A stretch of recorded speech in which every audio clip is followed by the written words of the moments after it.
네, 안녕하십니까. 오늘은 탈핵 비판 4편, 일단 4편에서 끝내는 걸로 하고 마지막 정리를 좀 해보겠습니다. 그 문재인 대통령이 이 탈핵 정책을 하게 된 이유가 무엇이냐? 정치 때문이다, 정치. 이분이 원자력 전문가도 아니고요, 에너지 전문가도 아니고요. 사람 생활에서 가장 중요한 거는 물과 불이 있어야 됩니다. 근데 이분이 불은 에너지겠죠. 태양에서부터는 에너지, 먹는 걸로 만드는 에너지. 이거가 없으면 사람이 살 수가 없습니다. 그 에너지를 만들려면 꼭 필요한 게 물인데, 에너지는 물이 있어야 되는데, 물장난도 치시잖아요. 4대 강보를 만들어 놓은 거를 다 없애겠다. 그 왜 저러냐? 물과 불이 잘못 사용되면 사람을 힘들게 합니다. 뭐 수재도 일으키고, 화재도 일으키고, 사건도 일으키고, 또 전쟁에서는 불이 굉장히 많이 사용되고, 따라서 이걸 없애겠다라고 하게 되면, 사고를 일으키니까 없애겠다고 하게 되면 사람이 살 수가 없습니다. 음식을 잘못 먹으면은 음식에 의해 병이 생기듯이 물과 불을 잘못 다루면 사고가 생기는데, 그 사고가 들여서 없애버리면 사람은 못 삽니다. 못 살게, 사람을 못 살게 만들겠다는 게 문재인 대통령이에요. 탈핵 정책을 펼치신 거죠. 그 이분이 이걸 왜 펼치셨냐가 문제인데, 현재까지 나온 바로는 판도라라는 영화를 보고 만들었다고 합니다. 판도라. 그러니까 누가 이런 제목을 붙였대요. 문재인 대통령 관도라라는 영화를 만들어야 되겠다. 그래서 한번 웃은 적이 있는데 아주 시니컬하게 비판한 거죠. 그럼 판도라라는 영화가 무엇이냐? 일본의 후쿠시마 사고처럼 우리나라 원전소 사고가 났을 때 어쩌고 저쩌고 일어난 상황을 가정에서 만든 겁니다. 가정. 우린 자꾸 가정문에 약해요. 또 가정을 하게 되면 마음대로 과장을 할 수 있지 않습니까? 가정의 정도를 이상하게 만들고 또 논리 비약을 시키면 있지도 않은 사건을 있었던 걸로 만들 수가 있는데, 이제 그런 것들이 영향을 받아갖고 우리 국민들이 이 전문가가 아니잖아요. 또 생존하고 싶은 욕심이 있지 않습니까? 이미 충분히 물과 불은 충분히 있으니까는 생존을 하는데 이 물과 불이 위험이 된다 그러면 없애려고 하지 않습니까? 그래서 이제 원전 주변에 사는 사람들이 불만을 표시하고 한 게 있습니다. 근데 막상 경제성과 사람 생활에 필요한 걸 따져보니까 원자력이 필요하다는 게 다시 공론화위원회에서 밝혀진 거죠. 그러나 그것이 있기 전까지는 이 사고에 대한 두려움 때문에 원전 지역에서는 이 반핵 운동에 참여하려는 사람들이 있었어요. 뼛속부터 반핵주의자는 방법이 없습니다. 그 사람들은 뭐 아무리 그래도 그 고집을 거리지 않으니까 방법이 없는데, 주변에 사는 사람들은 합리성을 좀 가질 수가 있습니다. 먹고 사는 문제까지 고려하니까.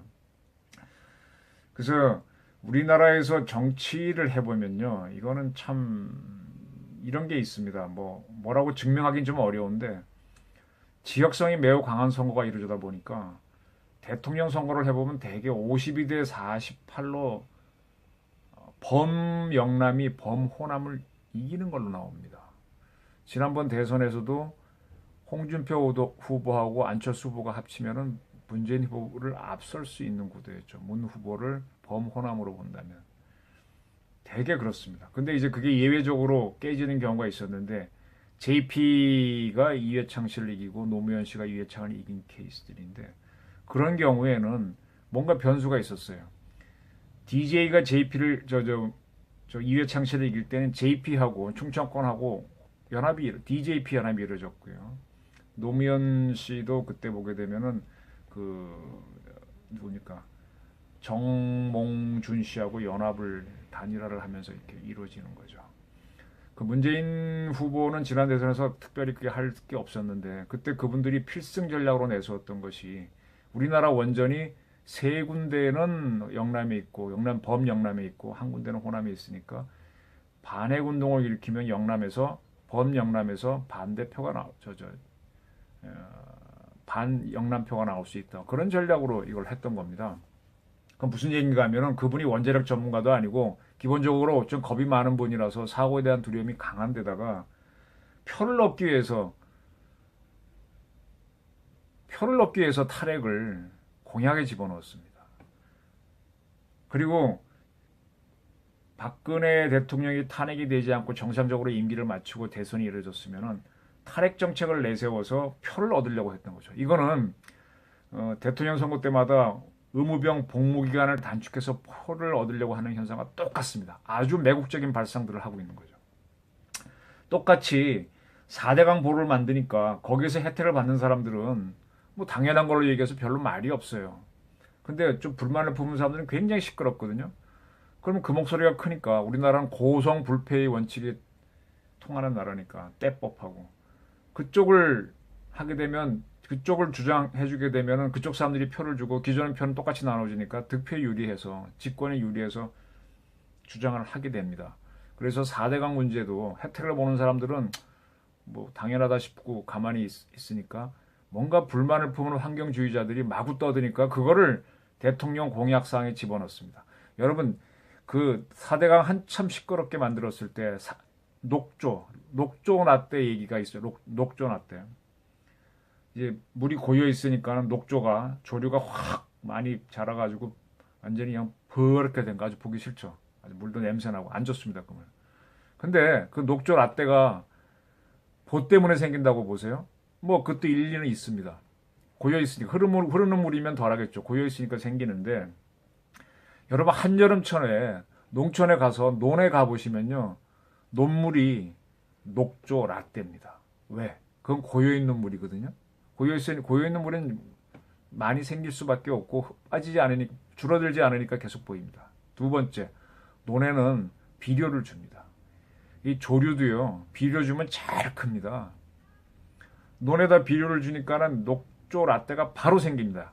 근데 그거는 뭐 벼가 덮고 있으니까 눈에 안 보이니까 넘어갈 뿐이죠. 근데 벼를 심지 않은 강, 보에 오게 되면 그게 보이니까 시끄러운데 우리나라에서 그 녹조가 번성하는 근본 이유는 논에다 뿌리는 농작물에 뿌리는 비료들이 흘러들어서 강으로 왔기 때문입니다.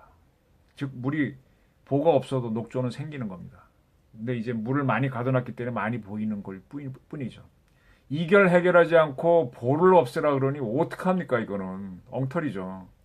그래서 이거를 전문 용어로 물의 부영양화, 물에 영양분이 많아져서 녹조가 많이 생기고 녹조가 많이 생기면은 막 이놈들이 산소를 다 먹으니까 고기들이 죽어버리죠. 그리고 이것들이 이제 이거 어떻게 해서 바다로 흘러가게 되면 바다에도 영양분이 많아져 갖고 강 하구에는 거기에 적조 현상이 생기고 하는 건데 이거를 우리나라는 전형적인 물 부족 국가인데 앞으로 물 부족이 확실해질 텐데 4대강이라고 해서 없애자고 한 게 지금 문 대통령이 4대강 없애라고 했다가 그 조사위원들이 나 이 조사 거부하겠다고 이렇게 사퇴하고 난리가 났지 않습니까? 물부를 자꾸 이렇게 손을 댑니다. 이렇게 되면 국민을 못 살게 하는 지도자거든요. 그래서 물론 문제는 있습니다. 물과 불이 잘못 다르면 치산지수가 옛날에도 중요했고 화재가 중요하고 사건 사고가 중요하기 때문에 잘 다뤄야 되는데 이걸 없애는 건 단 차원의 문제입니다. 이런 그 정치 때문에 탈핵을 했다는 겁니다. 문 대통령이. 정치 때문에 우리 국방을 등한히 하는 겁니다. 이번에 정경두 장관이 뭐죠? 천안함 사건은 뭐 남북 간이 불미스러운 사건이다. 연평도 사건은 불미스러운 사건이다 그랬습니다. 그러면 1980년에 광주에 있었던 우리 군하고 시민군하고 충돌은 그건 또 뭡니까? 적하고 부딪힌 게 불미스러운 사건인데 우리 국민하고 한 거는 더 나쁜 사건으로 보는 게 이 정부 아닌가요? 네? 모르겠어요. 도대체 무슨 정부인지 참 헷갈리는데 이게 이분들이 생각이 이상해서 그런 게 아니라 그렇게 하면은 표가 더 오기 때문에 하는 것 같아요. 근데 그걸 하다 보니까 근본이 흔들리니까 지금 위기를 맞고 있지 않습니까? 한미 관계가 남북 한반도 번영과 안보의 핵심인데 그걸 흔들었다가 지금 북한하고 손잡고 뭐 하려고 하다가 완전히 지금 흔들리고 있지 않습니까? 그래서 저는 이렇게 근본을 모르는 근본이 없는 이런 정치를 하는 사람들이 왜 나오느냐? 표 때문이다. 이거를 좀 국민들이 아시고 좀 막아주셨으면 좋겠어요. 결국은 대통령을 뽑는 것도 국민들인데 국민들이 그 수준밖에 안 되면 같은 걸 반복해버립니다. 그래놓고 나중에 뭐 잘했니 못했냐고 또 밀어내고 그럼 계속 도돌이표 정치. 반복이에요 반복. 한번 겪은 경험이 있으면은 아 이런 사람은 아니구나 이런 정책을 주장하면 안 되는구나 하게 되면 정치인들이 감히 그걸 공약으로 집어넣지를 못해요. 그리고 공약으로 펼치지도 못해요. 이 탈핵이라든지 4대강 같은 거 또 등등 군을 약하게 하는 거는 함부로 하는 게 아닌데 당신들이 공약으로 했으니 추진해 버리잖아요. 그리고 저항이 생기니까 얼버무리고 자기 임기 중에 하는 척 하려고 끌고 가지 않습니까? 취소도 못하고 아주 나쁜 상황이 되는 거죠. 그러다가 나중에 뭐 정권 끝나면 어쩌고 저쩌고 뭐 우리는 하려고 했는데 못했다 하고 이렇게 면죄부를 받고 빠져나가는데 그 사이에 한국은 한 5년을 잃어버린 세월이 돼버리지 않습니까? 이게 대한민국이 지금 큰 문제인데 과거에는 뭔가 앞으로 나가는 거에 집중했는데 지금은 계속 적폐청산 과거로만 가고 있지 않습니까? 그러다가 이제 본인들이 과거 문제에 떡 걸려가지고 모순에 직면해 버렸는데 이걸 피하려면 이번에 그 탈핵 사건을 계기로 4대강 사건을 계기로 이제 더 이상 이런 식으로 정치를 하지 않도록 미래를 바라보는 정치인이 나올 수 있도록 탈핵에 대해서는 확실하게 방점을 찍자. 문제는 있고 사고가 날 수 있지만 우리가 그걸 대처하는 방법을 찾아야 된다. 그래서 예를 들면은 지금 원자력 안전위원회를 탈핵 인사 내지는 뭐 원전에 반대하는 사람들을 원자력 안전을 책임지는 위원으로 임명했는데 그런 거 하지 말자 이거예요. 원자력 안전위원회는 우리 헌법재판소처럼 뭐 입법, 사법, 행정 3부에서 고루 추천해서 완전히 정치 중립을 하게 하고 거기에는 진짜 전문가들이 와야죠. 그리고 거기는 행정고시하거나 관료들이 할 필요가 없습니다. 왜 관료들이 와서 거기에 쭉 무슨 과장이니 뭐니 앉아 있으니까 그 윗대가리들은 또 친핵하던 사람이 하다가 탈핵하는 사람들이 바뀌니까 거기에 따라 그냥 관료들은 시킨 대로 하는 사람 아닙니까? 전문성도 없고 원자력에. 그러니까 정치권이 바뀌면 거기에 따라 움직이는 심부름꾼밖에 안 돼요. 따라서 거기에는 진짜 원자력을 제대로 아는 전문가들이 위원으로 오고 약간의 심부름만 하는 사람만 있으면 됩니다. 그래서 그렇게 만들어버리고 그 다음에 한수원도 지금 자꾸 정부 기업이다 보니까 정권만 바뀌면 두드려 잡아요. 지금 한수원의 사회이사 보게 되면은 반핵 인사, 탈핵 인사가 상당수입니다. 네. 원전하자는 기업에 원전하지 말자는 사람들을 사회이사로 집어넣고 있어요. 진짜 이사로 넣고 싶은데 그거는 그분들이 그쪽에서 출발을 안 했기 때문에 못 넣을 뿐이죠. 그래서 이럴 바에는 차라리 한수원을 민간 기업으로 돌려버려가지고 삼성이나 현대에서 하는 거에 대해서 정부가 그렇게 개입을 마구 하나요? 상법 위반이죠.